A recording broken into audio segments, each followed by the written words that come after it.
Boa noite a todos os que estão nos assistindo. Boa noite. Um abraço carinhoso aos que me antecederam, né? Parabenizar ao movimento pela saúde, pela vida e pela educação de Bauru, né? Que tem representado o que a gente tem discutido na APASE sobre a importância de instituir comitês locais, né? Intersindicais, com vários movimentos, para poder fazer, né, o enfrentamento a partir da localidade, né, e também a partir da localidade para o território estadual e o nacional, né, mas a importância da união no território para que a gente consiga disseminar informações importantes e manter a luta, né. Hoje, 22 de março, me lembro muito bem de domingo do 22 de março de 2020, né? A sensação que tínhamos na época, naquela semana que antecedeu, porque na semana que antecedeu o dia 23, foi aquela que se recomendava que as famílias não mandassem os filhos para a escola, mas que era uma semana para que as famílias se adaptassem, conseguissem se organizar pelo fechamento das escolas que ocorreria no dia 23. E a sensação que a gente tinha, né, era de tamanha falta de informação mesmo sobre o que a gente iria enfrentar, né, que parecia que a gente estava entrando num filme daqueles de cinema catástrofe sem saber exatamente o que iria ocorrer, né. E o que acontece, né, é que se a sensação naquela época era essa, né, e aí a gente entrou, né, num teletrabalho desregrado, né, numa improvisação de atendimento remoto aos estudantes, né, a gente entrou com os trabalhadores da educação da saúde fazendo o melhor possível, mostrando que o serviço público é essencial e não dá para abrir mão dele, né, porque numa situação de qualquer crise social, quem segura o mínimo de decência para a população ainda é o serviço público e o servidor público. Sem serviço público, estaríamos num caos muito maior, né, do que estamos vivendo, né?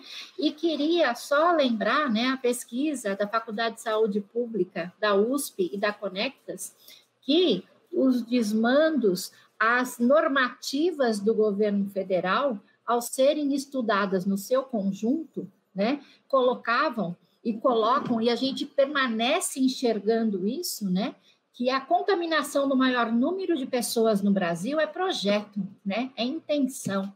E a gente percebe isso na precarização das condições das escolas no estado de São Paulo, né?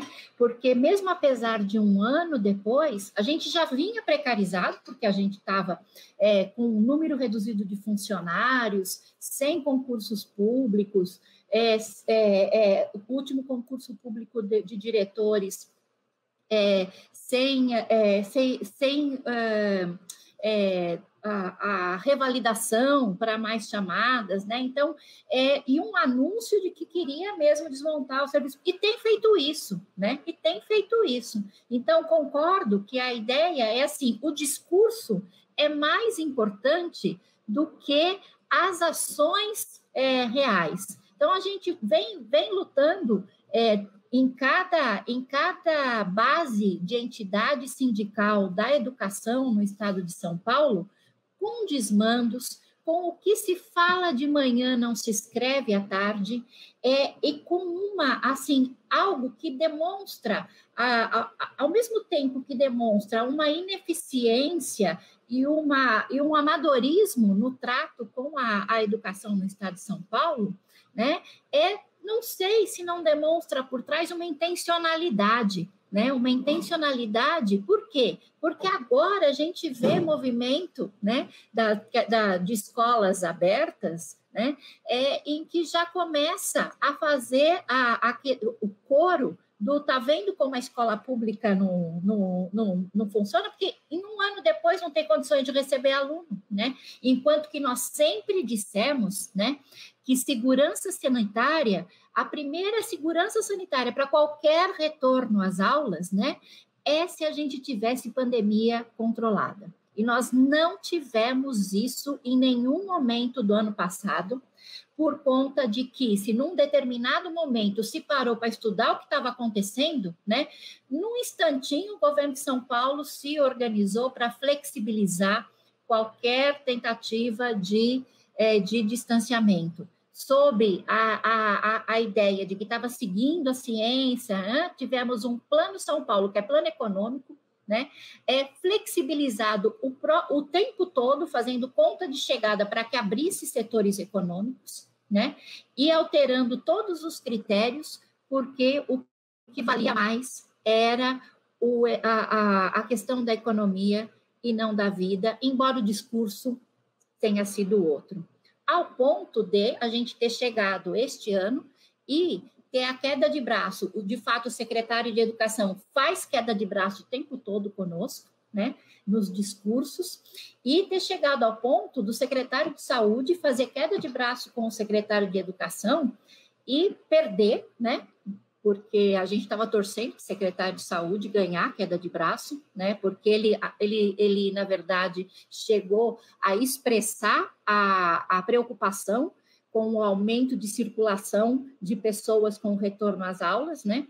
E isso elevando a curva de contágio no estado de São Paulo, exatamente no momento em que que a gente recebe, né, as cepas novas, né? Então, no momento da segunda onda, mais difícil do que a primeira, e o caos tá instalado, né? E o que o nosso secretário de Educação faz, né? Perdendo judicialmente, diz que não perdeu, né? Porque a Procuradoria-Geral diz que pode, né? Manter, mas então pega e usa do subterfúgio de na fase emergencial, né, porque daí tem que criar uma outra fase, né, no Plano de São Paulo, na fase emergencial, as escolas entram de recesso ou de férias escolares, mas depois de 30 de março a gente retorna como se nada estivesse acontecendo. Então, nega as condições da pandemia, controla informações, porque então, nessa queda de braço, se cria um sistema próprio de controle das contaminações das escolas, que não conversa com a vigilância epidemiológica do Estado, né? Não se tem, né? Monta um comitê médico dentro da própria Secretaria de Educação para não seguir necessariamente o comitê de crise que foi construído durante o governo Dória. Então, cria aí o comitê dos médicos deste secretário, né? Para dar uma áurea de atendimento à ciência e à medicina, né? Do mesmo jeito, provavelmente, né? Do mesmo jeito que vocês comentaram a respeito de secretários de saúde que também negam, né, a gravidade da situação, né? A gente não sabe, esse comitê médico do Estado de São Paulo, o comitê médico da Secretaria de Educação, não é do Estado de São Paulo, né? Você tem o comitê do Centro de Contingência, você tem o comitê médico do secretário, né? Que assessora o secretário para que ele possa fazer as coisas. E, enquanto isso, ele faz o quê, né? O que ele anunciou hoje na entrevista? Com todo esse caos acontecendo, né? A educação compra ônibus, né? Compra ônibus escolares, porque é isso que vai resolver a questão da segurança sanitária para poder retornar às aulas, independente da curva de contágio no estado de São Paulo, do aumento exponencial das internações e de ocupação de leitos de UTI, né? E justamente no final de semana, na semana posterior a que a gente teve o primeiro caso de morte por falta de atendimento no estado de São Paulo, problemas de oxigênio no município de São Paulo, também em relação a isso, né? O que eles anunciam é que está tudo certo hoje. Comprou ônibus, o município que quiser pode ter ônibus escolar e as questões da vida, da educação, da Covid estão resolvidas, né? Então, aqui eu queria pegar, e a gente está vindo de um ano de intensificação do trabalho, né? O teletrabalho é implantado de forma completamente desregulada e com perda de vencimentos, né? Faz com que depois a convocação para um trabalho sem condições sanitárias nas escolas e nas diretorias de ensino bastante questionáveis, né? Assim que voltou, as aulas também aumentam o número de contaminação, né? Pelo menos pelos nossos levantamentos, já que, né, os indicadores da Secretaria de Educação, eles não são abertos, né, nem numericamente, porque poderia ser numericamente, isso não teria problema algum, que você não estava abrindo prontuários individuais, mais o número total, mas não, precisa pegar e fazer um trabalho para justificar o número de contaminações em relação ao número total da população, para dizer que está tendo contaminação, mas é em menor número do que está na sociedade, né? Então, a gente tem aí essas condições com relação ao Estado, e aí, se me permite, já vou falar. A gente defende, neste momento excepcional, o teletrabalho para manter vidas. Mas a gente precisa discutir, porque já, assim, na excepcionalidade se cria algum mecanismo de proteção da vida que a gente defende na excepcionalidade, e aí a gente vê o pessoal que já quer regular isso para virar para sempre, né? De forma precária e sem dar as condições suficientes para isso.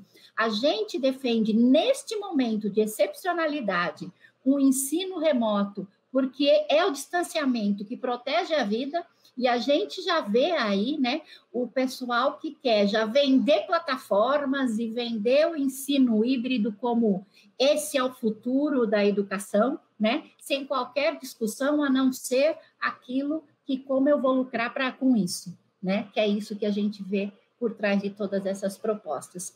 Então, nós acreditamos, sim, que a gente vai precisar conversar sobre um retorno seguro às aulas, que a gente não vai voltar para as aulas do jeito que a escola era, e a gente precisa discutir que escola a gente quer nesse pós-pandemia. A gente sabe que vai durar ainda um bom tempo, porque o tal do novo normal poderia ser algo um pouco mais controlado desde o ano passado, mas assim, as escolhas governamentais nos encaminharam para o momento em que vivemos hoje, e que só com a nossa...